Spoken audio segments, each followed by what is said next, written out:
Ugh, I'm not switching my team to some fancy work platform that somehow knows exactly how we work. And its AI features are literally saving us hours every day. We're big fans. And just like that, teams all around the world are falling for Monday.com.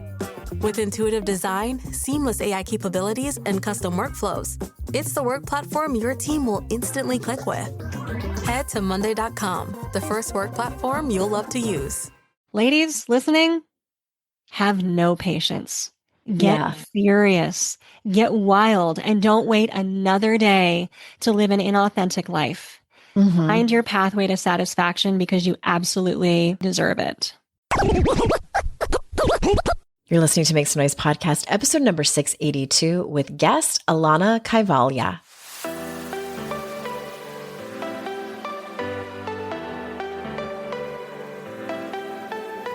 Welcome to Make Some Noise podcast, your guide for strategies, tools, and insight to empower yourself. I'm your host, Andrea Owen, global speaker, entrepreneur, life coach since 2007, and author of 3 books that have been translated into 18 languages and are available in 22 countries. Each week, I'll bring you a guest or a lesson that will help you maximize unshakable confidence, master resilience, and make some noise in your life. You ready? Let's go. Hi, everyone. Welcome to another episode of the podcast. I'm so glad that you're here. I am pumped for the episode that you're going to hear today. I was mildly obsessed just with wait until you hear what this woman's doctoral degree is in, first of all. And then the conversation was so amazing and interesting. I'm excited for you to hear it. And then also next week, I plan to talk about my ayahuasca journey. I think I'm finally ready to record that episode after coming home, processing it all. And then I got sick. I had an ear infection that went into my throat and my jaw, and it was gross. And now I'm better. I'm coming up for air with that. And I can't wait for you to hear about it. And then after that, I have a panel interview that I'm going to air with some of the psychologists at Mind Bloom ketamine therapy. So buckle up. It's going to be great the remainder of June and the beginning of July. I also wanted to tell you that I have a couple of openings to start midsummer or early fall for my 6-month private coaching experience that I call Devotion. So it's really for a woman who's no longer seeking more things to do. You don't want to work with me if I'm going to add more things to your plate, but you're ready to root into who you already are, rooting into your intuition, rooting into your sacred self, your highest self, the next version of you that you know that you're meant to be, and you can kind of see her and maybe hear her off in the distance, but you're not really sure on how to implement that into your life now. That's what we're going to do. That's what we're going to walk together. It's deep, it's very personalized, and it's soul work. So if you want to talk to me more about that, first head on over to andreaowen.com/you, YOU, and there's a few bullet points about what that looks like and an application there to see if it might be something that you want to have a chat with me about if you're feeling the pull. There's no obligation if you fill out an application and even have a 20 to 30 minute chat with me about it. I'm very transparent and honest in our consultations. I will never try to hard sell you or talk you into something that I don't think that you are ready for and that would get an enormous benefit from. So andreaowen.com/you. All right, my friends, let me tell you a little bit about our guest today. Alanna Kaivalya, PhD, is a best-selling author, educator, thought leader, and expert on mythology, spirituality, psychology, and women's empowerment. She is the author of The Way of the Satisfied Woman, and she earned her doctorate in mythological studies with an emphasis in depth psychology from Pacifica Graduate Institute, and is the host of the Satisfied Woman podcast. So without further ado, here is Alanna. Alanna, thank you so much for being here. It's absolutely my pleasure, Andrea. Thank you so much for having me on the show. I have been so excited to talk to you ever since I found out the title of your book is called The Way of the Satisfied Woman. I was like, first of all, what category of satisfied are we talking about? And no matter what the answer is, I do want to talk to you. I have several questions that kind of touch on different topics. And so I would love to first, because one of the things that's been on my mind a lot lately is just the whole concept of self-abandonment. I've been talking to my audience a little bit about it. And when I turned 50, I kind of had this epiphany of like, oh, that's the thing that I've been, it's been a habit of mine for a long time that I've worked on letting go of. And so you've mentioned that women tend to overgive in their lives, in their relationships, just in general to other people, work, things like that. That is a symptom of self-abandoning. So can you talk to us about how we can first recognize when we're doing that? Because I feel like it becomes just such a habit over time that we don't even know. First of all, I want to deconstruct a little bit of this because it is an incredible thing that women do everywhere, but it is not a habit. Okay. It's cultural training. Yes. It's something that we do because we believe we have to. We've been given no other script or no other way really to function in the world. We've watched our mothers, our grandmothers do it in order really for their own protection and survival. And we're in a position now in our world and in our time where we can start to choose differently and dismantle those kinds of incorrect things that were saddled upon us as women in the past, which I'm very excited about. So I don't want any woman listening to think that it was a habit that she developed and now she's at fault or cause for it. It's just sort of been in our cultural milieu, as we might say. And now we're paying the price. What essentially happens when we abandon ourselves is we leave ourselves compromised. We leave ourselves in compromised relationships. We leave our energy compromised. It'll often lead to burnout. It's essentially abandoning your own sense of intuition and emotional depth. And really at its heart is its unboundaried action or choices. And for a woman, boundaries are very simple. And I know this is like a hot topic in therapy and personal work and stuff, this idea of boundaries. And it's not a mystery either. Boundaries are simply your clear yes and your clear no.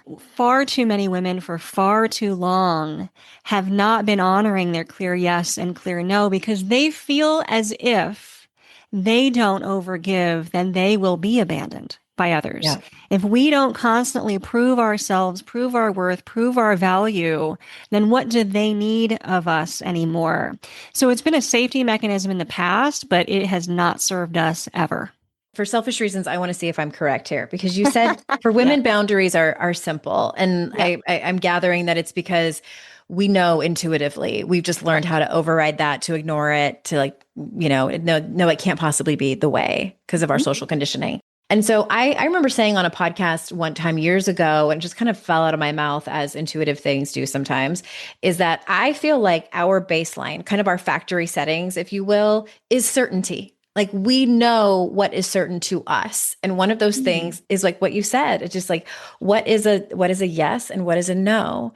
Yeah. And so is that what you mean by when you said like boundaries are simple? Is that how you said it? Or did I misquote you? Yeah, but yes, because I think sometimes in the therapeutic language or in the self-help world, there's boundaries just get overcomplicated. Like which boundaries do you need to draw? How do you need to draw them for others? Yourself, like, you know what? Throw out the books. Don't worry about it. Ladies, you've got it. It's an already inbuilt system within you. And it's so clear. And self-abandonment means not paying attention to that inbuilt system. There is, I like your factory settings. That's very cute. There is a factory setting within feminine women of intuition and emotional depth.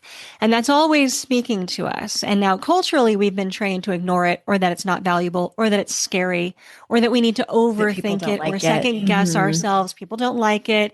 Whatever our intuition or our emotional depth is might rub up against what people think they want or what people think we want. You know, it doesn't matter. None of that matters. What matters is what's alive within you, because there is deep wisdom in femininity that has been lost and that is lost when we abandon ourselves. And there's knowledge and rightness even in the mysterious intuition and emotions of a woman that goes beyond logic and reason, and that can actually help to direct things in a more clear way to move forward. Now, I've got an example here for you. I'm a sailor. I like sailing.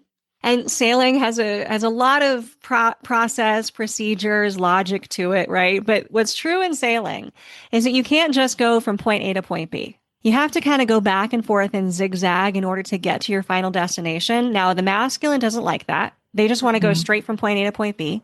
So those extra shifts and turns feel inconvenient. But truly in sailing, it's the only way you're going to get to the destination. And the other thing that's true about sailing is that nature shifts. So for example, when I sailed to Catalina, even in that 32 nautical mile stretch, I'm going to feel a difference in the waves. I'm going to feel a difference in the wind.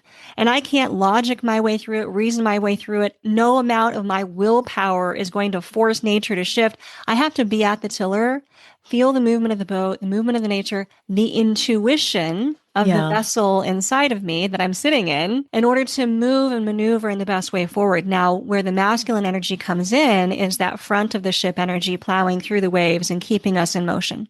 So there's a real nice balance between masculine and feminine here, but I want to just really acknowledge and emphasize power, rightness, validity in emotion and intuition. And when we stop listening to that, that's where the self-abandonment comes in. Okay, that blows my mind. Because where my mind starts to wander when you said that about sailing and how it's never a straight line, but we want it to be a straight line. We want it. Well, first of all, that's so much like life and how nothing is ever linear. Exactly. And I'm assuming, and I don't know nothing about sailing except for that guy that's gone viral about sailing from Oregon to Hawaii with his cat. But I'm assuming, is it because, and I geek out on this, you guys, I'm sorry, but the earth is spinning with the massive amounts of water on it, like that's moving constantly, right? Is that why, like, part of why?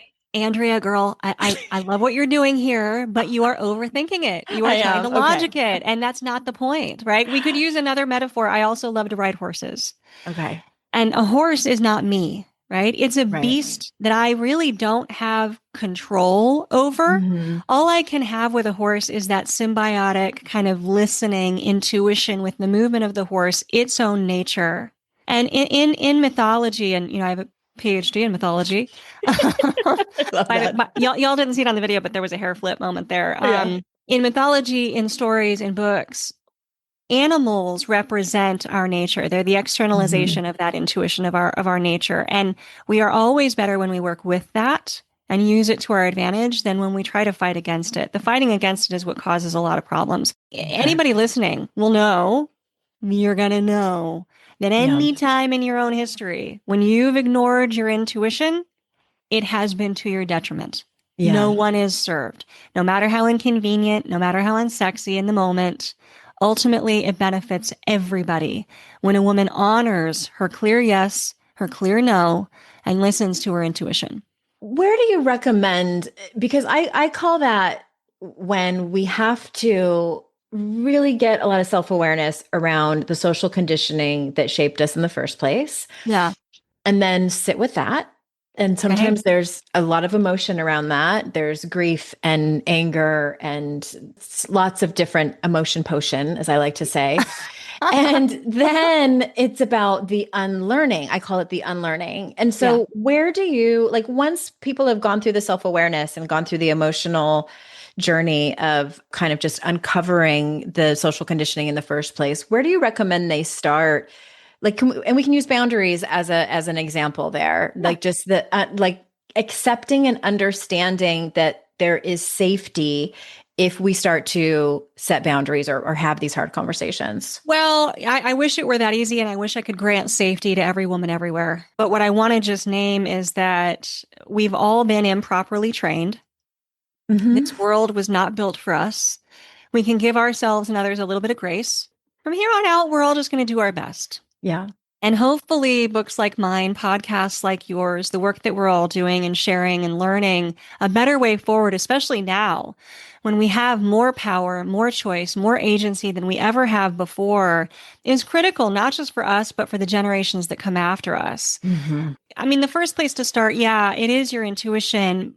And it's a bit of a double-edged sword question, Andrea, because one of the things that I know for sure is that humans are relational beings. And even though our culture emphasizes individuality and that DIY nature, and a lot of our self-help and psychology so far has said you should be able to heal yourself and do it all yourself, unfortunately, that continues to reinforce the narrative of both aloneness and isolation, which is how we keep people in control.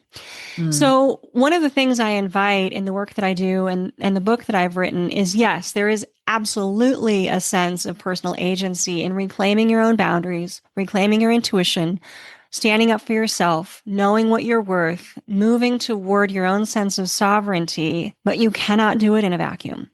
Yeah. There are just other people around. And at some point in your life as a woman, whether you like it or not, whether you've sworn it off for a while or not, whether it's been bumpy in the past, you're going to be in a relationship. Mm-hmm. Going to happen. So what I want is for women to I advocate curation, heavy duty curation of your life, relationships, partnerships, all your surroundings. And that's how you'll create safety. Because for a woman alone, a feminine woman alone in this world, in this patriarchal world that wasn't meant for us, to create safety in isolation is actually very difficult. And it's definitely very exhausting. Same thing for security. Same thing for providership. So as much as we can do it on our own, and I know that sometimes we're saddled with that, let's start looking also outward for the partnerships and the relationships that will help us to really thrive. Okay. Well, that's a whole different conversation for another time. And when I am going to ask you about relationships, but we need to take a quick ad break. And when we get back, I'm going to ask you about masks. So we'll be right back, everybody. Breaking up is never easy, but saying goodbye to your old clunky work tools? Well, that's easy. Just repeat after me. It's not me, it's definitely you. You rigid, unfriendly software. It's time to freshen things up with Monday.com, the first work platform you'll love to use. With stunning dashboards, customizable templates, and built-in AI that actually works, switching to a new work platform has never felt this good. So move on to Monday.com. Did you know that when your metabolism is working properly, you'll feel the benefits in every part of your life? I've found a tool that's helped me tune into my body to make smarter decisions with my health. It's called Lumen. Lumen is the world's first handheld metabolic coach. It measures your metabolism through your breath. Yes, your breath. And tells you if you're burning fat or carbs. Then using the app, it gives you custom guidance to optimize your nutrition, workouts, sleep, and even stress management. Here's how it works. First thing in the morning, I breathe into my Lumen and it tells me what fuel my body's using. From there, I get a personalized nutrition plan for the day, and I can check in before or after meals or workouts to see how my body's responding in real time. It's like biofeedback, but actually useful. Why does this matter? Because your metabolism is your body's engine. When it's working well, everything improves. Energy, sleep, fitness results. Lumen even tracks your cycle and menopause shifts, which has been huge for me in keeping my energy steady and cravings in check. I love having a tool that's based on my body, not just generic advice. The warmer months are coming. Spring back into your health and fitness. Go to lumen.me/noise to get 10% off your Lumen. That's lumen.me/noise for 10% off your purchase. Thank you, Lumen, for sponsoring this episode. If you're a woman over 40 dealing with perimenopause, you don't have to accept it as just another part of aging. Did you know there are so many perimenopause symptoms? Hot flashes and night sweats, trouble sleeping, painful sex, vaginal dryness, and libido change, weight and body changes, brain fog and memory lapses, moodiness, anxiety and depression, period problems, hair and skin changes, joint pain, bone loss, and fracture risk. The experts at MIDI Health understand what you're experiencing and know how to help. MIDI clinicians are menopause experts dedicated to providing safe, effective, FDA-approved solutions. Visits and prescriptions are covered by major insurance providers, no membership fees or hidden costs. If you're uninsured or Medicare is out of network under your plan, they also offer affordable cash payment for services. I know for me, as I'm about to turn 50 in 2025, finding a doctor that specializes in perimenopause and menopause is incredibly important. You deserve to feel great. Book your virtual visit today at joinmidi.com. That's joinmidi.com. Carla only.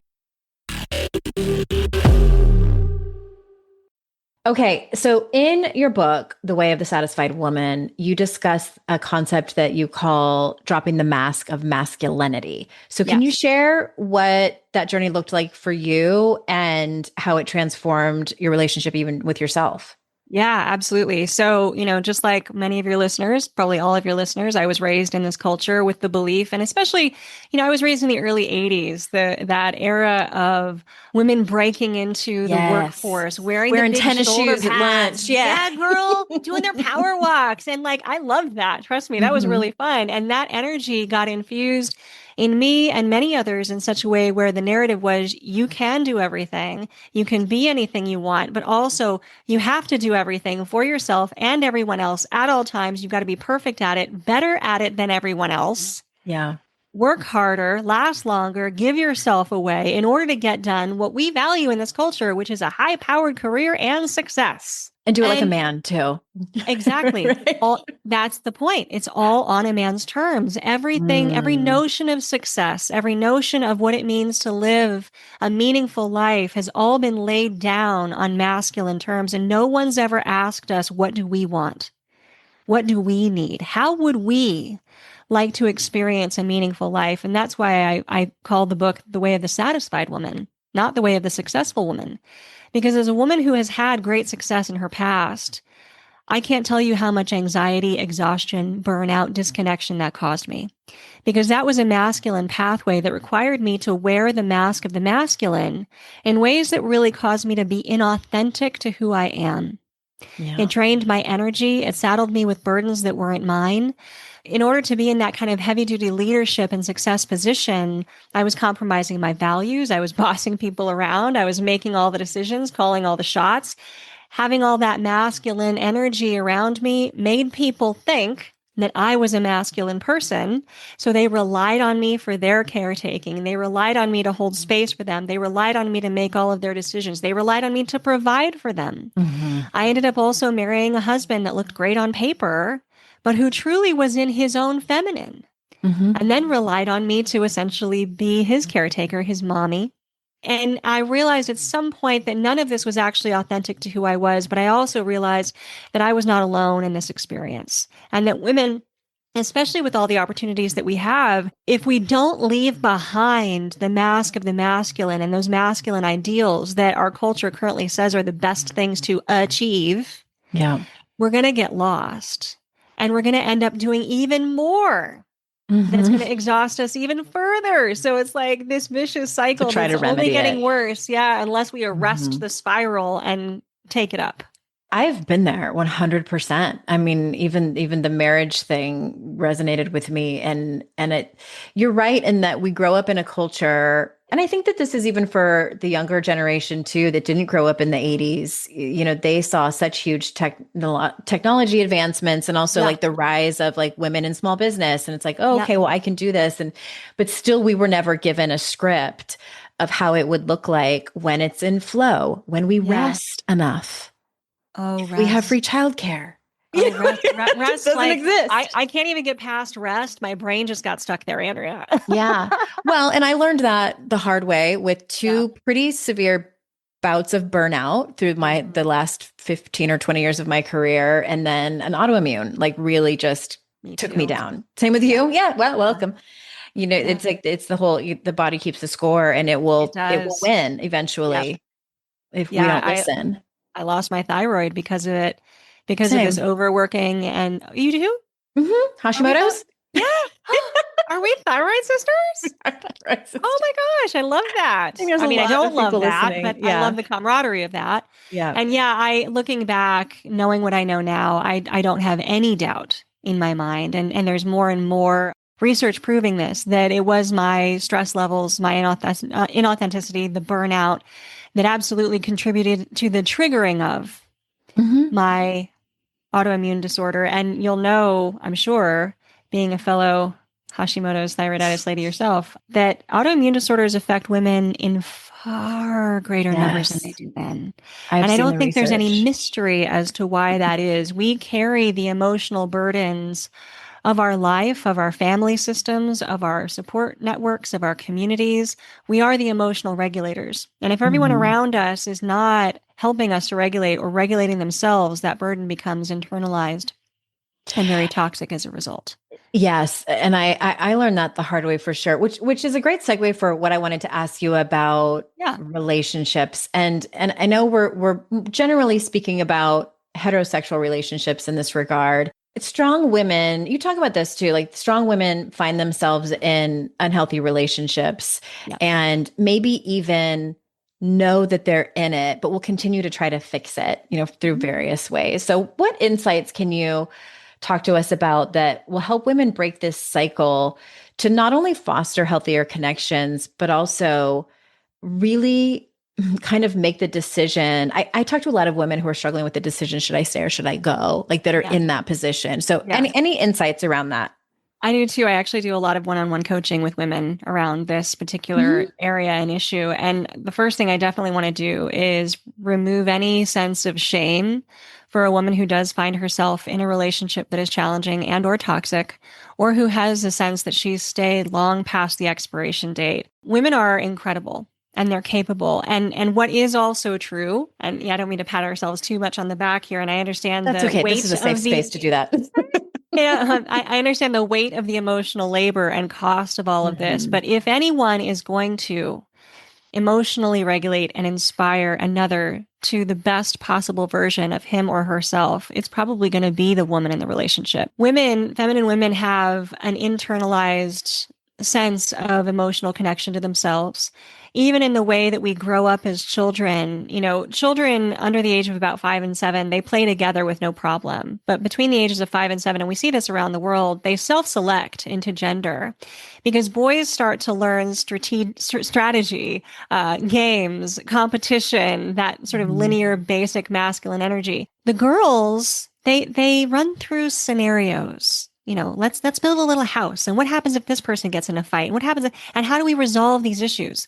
We're learning how to call others into their best and highest selves, repair, resolve.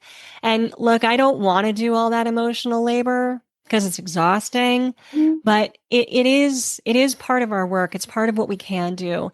Now, I do find in our narrative today, and what I'm seeing more and more of in self-help work and psychology and relationship work, is this notion of, oh, they don't work for me, just leave. It's like we actually are getting this narrative of give up a little too early. Like if they won't rise, if I can't help them, if they don't meet me where I'm at, I'm out, block, delete, bye. Yeah. And I do want to challenge that for just a second, because we are relational beings. Humans have evolved in relationship. We co-regulate as part of relationship. And a relationship, and also another psychological principle is that we are wounded in relationship, in our core familial relationship, and then we have the opportunity to heal those wounds in relationship. But we will only heal if we stay for a minute. If we see, is this the person that can hold my trigger, show me a different pattern, and allow me to resolve? And can I do that for them? And that just means you're going to trigger each other a bit. Now, I'm not advocating any relationship that devolves into something unsafe. I'm not advocating staying too far past the expiration date, but I think that we've had too much training of just, oh, it's not my problem, I'm going to walk away. So there's some fine line. And I actually do believe that most women will know for themselves. I've known it myself in my own past relationships that have been very difficult with men who either they haven't done the work because it just hasn't been available to them, or they haven't wanted to do the work. And there's a big difference between someone you're in a relationship with who isn't interested and who doesn't have the skills. So what I want to find out with the women that I work with is there love there? And if we give them space to rise into their healthy masculine, will they? I find a lot of these toxic relationships, they create a pretty, scripted scenario of the woman just takes on too much and she moves into her masculine energy. Yep. Which emasculates the man in the relationship. It causes him to fall apart and get into his wounded emotional self. And then and then she feels like she has to caretake and mother that. And then the balance is all off. Yes. So what I do with women is I hold the space for them, because I also know that we're responsible for our own actions, our own choices, but we have to give them space to rise and see if they will. So I ask women to get more into their femininity, to stop carrying that masculine load, to default into that receptive energy, to not fix things for them. Women, ladies, stop helping your men. Well, controlling too. Like I would define that Yes. as controlling because that's my biggest. If you ask both of my Well, ex-husbands, like what's Andrea's worst trait? Controlling. control for us in that state is safety. Mm-hmm. It's how we create safety. I have a wonderful example from a woman that I worked with recently. And I use this example because honestly, it's kind of light and it just makes sense. So she's been in a relationship with her husband for 10 years, gotten into this mommy thing. She controls every inch of the household. She Mm-hmm. needs her household clean. It's got to be clean. And I said, okay, what's really challenging for you? She said, every morning he makes his own lunch before he goes off to work for the day and he leaves the kitchen a mess. And I can't even start my day until I know the kitchen is clean. And I definitely can't cook dinner if the kitchen is dirty. And I said, okay. I said, what's the worst that would happen if the kitchen just stayed dirty? I couldn't take it. I couldn't take it. I said, okay, well, you know what? What if you just took it? What if you relaxed your control around that? And what if you owned how it would make you feel if he cleaned it and named that? So one of the most powerful kind of structures I give to women so that they can name what they need in a way that will activate a man's healthy masculine is to say, if you do this thing, I will feel so cherished, loved, supported, honored. Men love to know that they're making their women feel great. Yeah. And if it takes this little task, men love tasks. They I'll love check doing that stuff. off. Yeah. Yeah.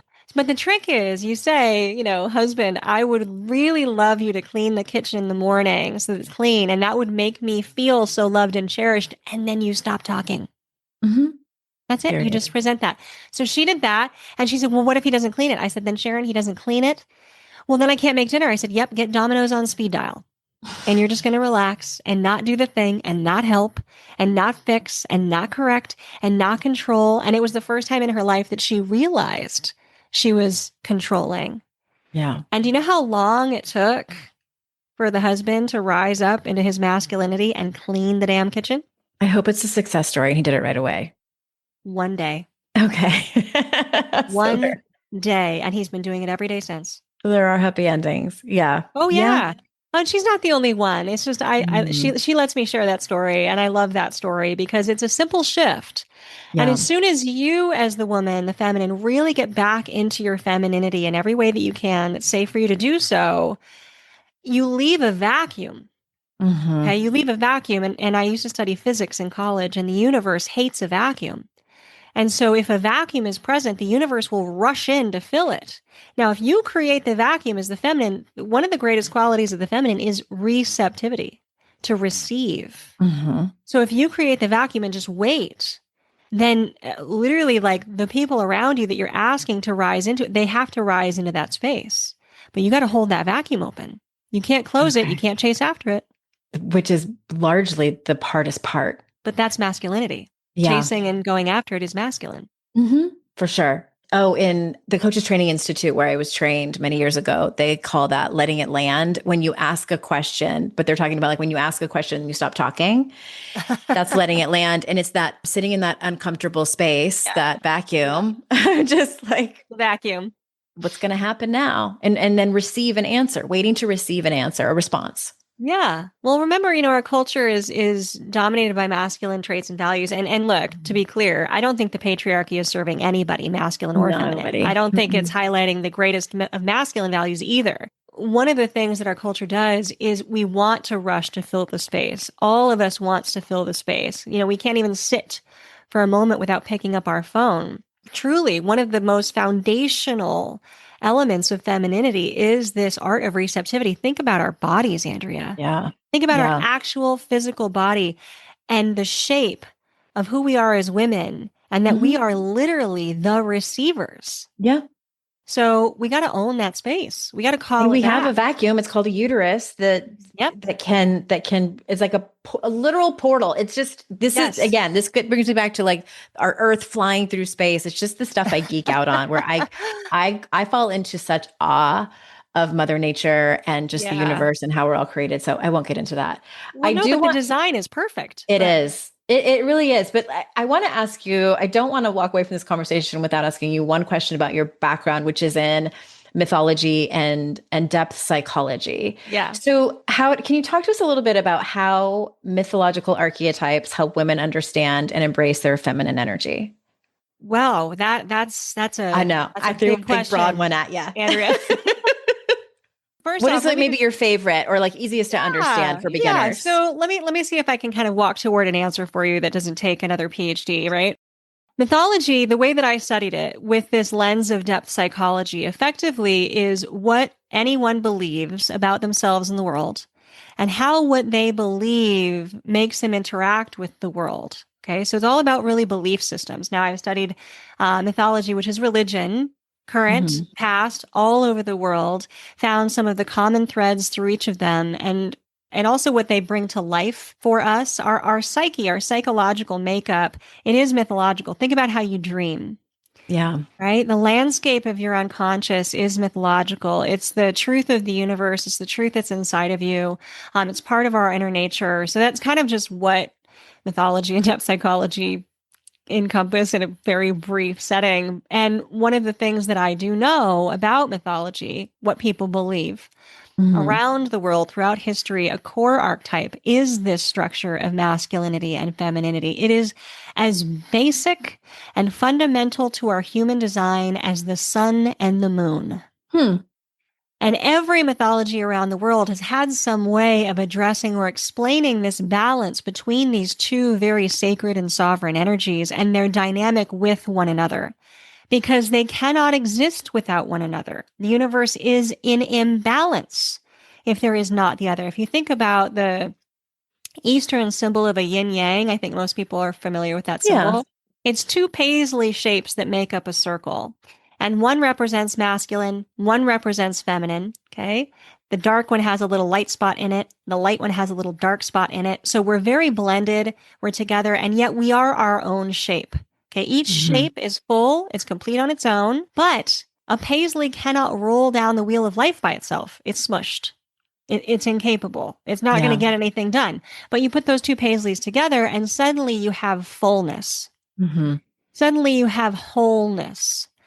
And it's the balance of those two energies working with one another that creates really the pathway for each of us as individuals to manifest our greatest potential and to create our greatest meaning in life. And it does take both energies. We can't do it in isolation on our own, as much as the patriarchy tries to tell us that we can. The rugged individualism. Okay. Oh, rugged individualism. Yeah. Nice. Little RLT language in there. The way of America. Yeah. All right. We need to take one more ad break. We'll be right back.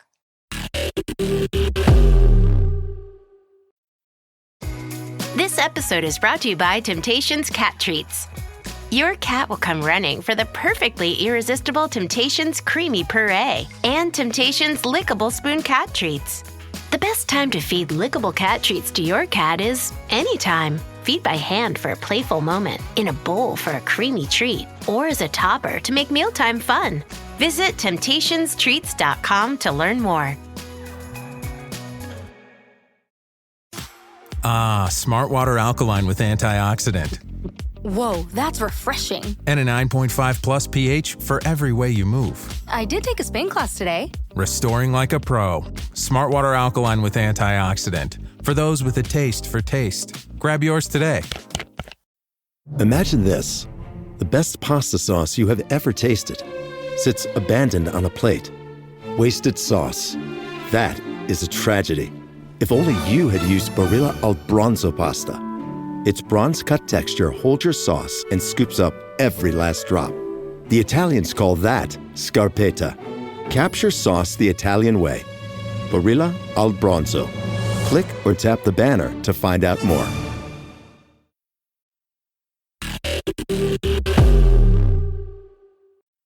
Okay, we're back. And so I want to segue from what we were talking about before the break and the masculine and feminine. And I also want to just mention that I think that this can be taken, the masculine and feminine conversation can be taken too far, and there's spiritual bypassing involved, and just it.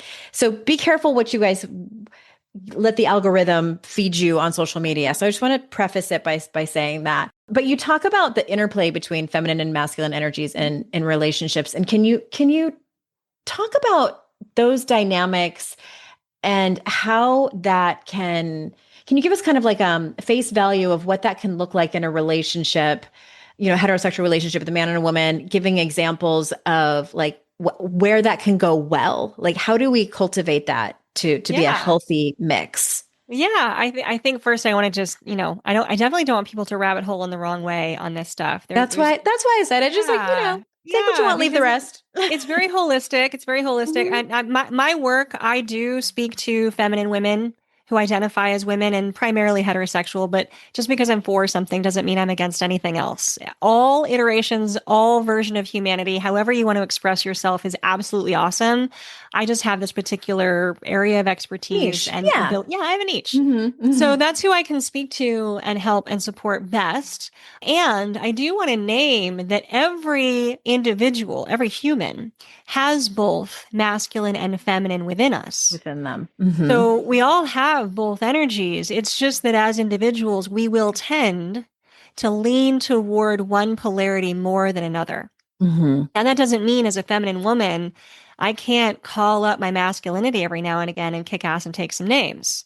Or get to the finish line or power through something. Like, of course we can. The problem becomes when we do that too much and it becomes imbalanced and it's not true to who we are. It's out of alignment with who we are. So for all of us as individuals, we identify with one polarity more than another. And in an intimate relationship, what will make an intimate relationship work, regardless of sexual orientation, gender, which body you live in, one person in that relationship needs to occupy one polarity more strongly than the other. Because if you end up with two people who are both in the masculine polarity primarily in relationship, there's going to be a lot of fighting and arguing. Yes. If you end up with two people who are in the feminine polarity, nothing's going to get done and it's going to be like you're dating your sibling. Running around in a circle crying all the time. We just need that tension and dynamic, especially in our intimate relationships, because what that will do, that tension actually inspires greatness between the two of us. I studied a lot of alchemy, actually, as part of my PhD. I know. Who doesn't love magic? Alchemy really is another belief system. It's another mythology. It's another way of explaining the sacred masculine and feminine. And I like the way alchemy explains it in that when you've got these two oppositional dynamics, what those two things create is a sacred third. And now you've got this triangle where there's not a tension and a push and pull between the two, but the two are in tension and in service to what it is that they're creating together. Yeah. So if you imagine like the great pyramids, they're pointing up to the sacred heavens. Our relationships become like that. They give us our true north. They give us something to work toward, to aspire to build toward, to support each other with through growth, through practical support, through prosperity. And it's so much easier, actually more possible, to do it in that sacred space with another to create something that's even bigger than ourselves. Yes. I see relationship actually as a very divine, holy experience. And there cannot be spiritual bypassing in that because you're going to have to grow through your triggers. You're going to have to recognize where each of you has shortcomings. You're going to have to recognize where you're shortening one of the legs of the triangle and it's not working anymore.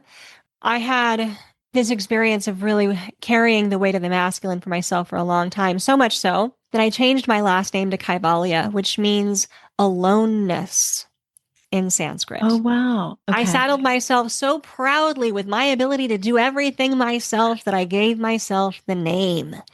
And boy, I didn't know what I was setting myself up for. And it was tragic. And it's been quite a lesson to realize how heavy that was. And it wasn't really until I found myself in a relationship where I had that sacred dynamic, where I had a healthy, strong, masculine partner who let me relax and rest into my feminine.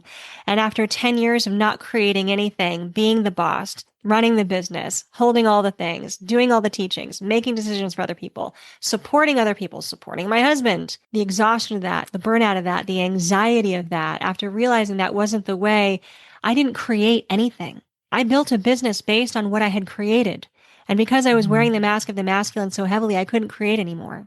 Right. So as soon as I was in that feminine energy, I was able to create something, a whole life for me that was far more authentic and far more relaxing. I love that story. And I wish we had more time because I have other questions. Well, I'm going to have to have you on again because I have all these other questions I didn't even ask you that Oh, I I'd think love my to be on audience would again. love. We'll do a Absolutely. part 2 with Yeah. you. I appreciate that last story. And I just want to underscore a few things that you've said that have pointed so much to my own experience and the experience I've seen in my clients over the years is that, yes, it almost feels like a cruel joke from the universe that we are wounded in relationships, but yet we also heal in relationships. Yeah. And I think that so much of our life's work is about continuing to heal ourselves as much as we can to be able to be in the type of relationship that you just described there, where you can fully trust yourself and the other person. You have a good balance of masculine and feminine traits, and it sort of flows like a river and changes over time so that you can not just heal with each other, but witness that other person's healing, because this part makes me emotional. Like, I don't know if there's anything more intimate and helps you heal your own stuff when you witness someone else's healing and you can hold that kind of space for them. Like, I've had that in my female friendships. I've been lucky enough and so grateful to be able to have that in my female friendships. But up until about a year ago, had never had that in an intimate relationship. And I had sort of like surrendered. I'm like, I think it's possible for me, but it's going to probably be about a decade out. And I'm cool waiting that long. And then lo and behold, it's this man walked into my life and it's like that triangle that you were describing. I'm like, oh my God, is this, like, thank you, universe. But a few things contributed to that. Many of them I've talked about. I did a 10-episode series, and when I turned 50, about really looking at self-trust. And because you can't trust another person and even like let them love you unless you like fully trust yourself, like, or at least on like a pretty good path that way, at least in my opinion. And the self-abandonment conversation. So personally, I'm grateful for both of my amazing ex-husbands and the lessons that they taught me. I'm grateful for my autoimmune disorder that forced me to like pick my head up and look at some of the behaviors that I had done in my life as a mother, as a partner, and all of those things. So anyway, without getting too poetic, thank you. That's what I was trying to say for this conversation. And I just want to tell the listener, like, everything that you've talked about here is possible. And I think that patience is like one of our biggest helpers here. It's just like, it's possible 100%. Well, I it's funny you say patience. Patience is not a value of the feminine. It's not. And my favorite definition of patience is that patience is the art of masking impatience. Okay. And so if I can leave with anything, yes, please. It's that actually we are done a disservice as feminine women when we're asked to wait. Think about, again, our bodies and the structure of our bodies. We are on a clock. We are on a timeline. We only have a certain amount of time to have a family if that's what we choose. Yeah. We only have a certain time in the month where we have capacity for this or that. We are on a clock. And so I like to say that the statement of the masculine is yes. The statement of the feminine is no. The question of the feminine is when. And the question of the masculine is how. So we are the timekeepers. In fact, if you trace the etymology of the word mother, it goes back to meter, measure, time, tempo. So yeah, I honestly, ladies listening, have no patience. Get furious, get wild, and don't wait another day to live an inauthentic life. Find your pathway to satisfaction because you absolutely fucking deserve it. Oh my gosh, I wish we had a few more minutes because I love being challenged in my assumptions and opinions, especially when the person has letters after their name like you do. And so if I could, so in terms of, because I'm thinking back about what I did in order to get to where I am. And a lot of that was just finally making a fucking decision, which is masculine, which I'm used to doing. But like that came from like deciding to leave my marriage, deciding that like I'm the prize when I'm dating, like things like that. Like just. It depends on where the decision comes from. Does it come from your logical mind or does it come from your intuition?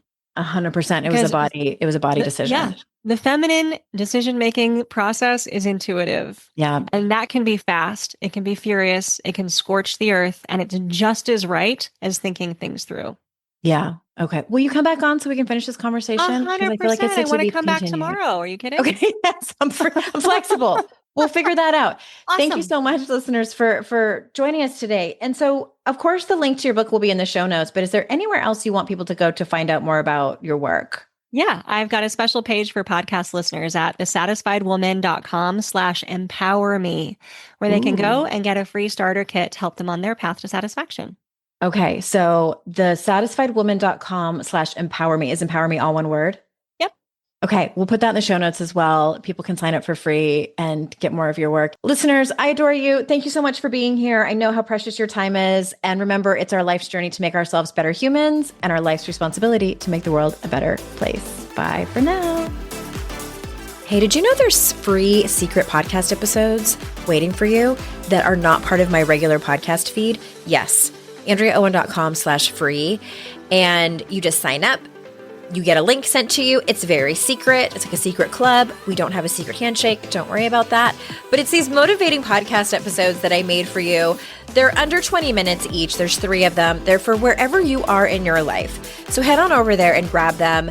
They range from really supporting you and seeing you where you are and being compassionate, all the way to giving you a giant kick in your ass and telling you how amazing and gorgeous and phenomenal you are.